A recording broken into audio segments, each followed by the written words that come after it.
batanzwa kunyara vakadzi vemuzimbabwe yo kuri kuda zvinhu here kuri kuda zvinhu here amana inbox uku amunzwe kunyarawo kana nemyowo munhu anonzi sugar daddy anofanira ari munhu anotapira kwete kuti munhu anoningirina sugar daddy means munhu anotapira kwete yo meno ndikuziva kuti life ine ichandipinzisa mudisciplinary committee but ndangoti regai ndingopinda ndingozvitaura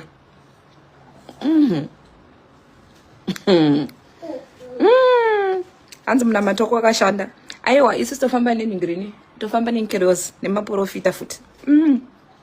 right foni yangu iyi ndoda kuti tinzwisisane gendi ndimbofura iyi DM yangu ishi ndobva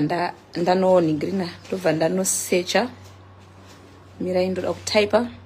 ndobva ndati wiki ndoda kutaipa ningrini mukuona ndataipa tobva tapinda awose wiki nera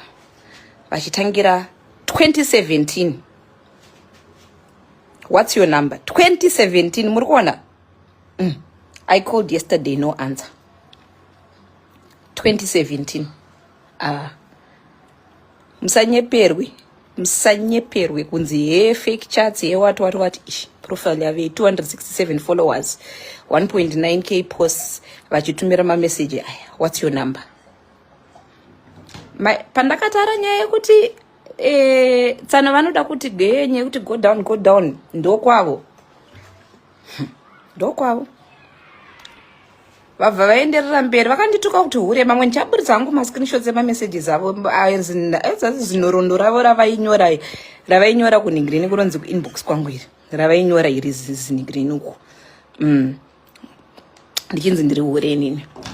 vachindituka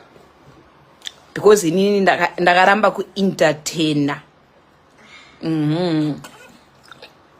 kuinbox kwangu ndikatukwa ndikanyorerwa ziparagraph richinzi ndiri hure inini hure nhasi ndiani kanzibata hure pakati pako neni ndiani saka mazionera megaka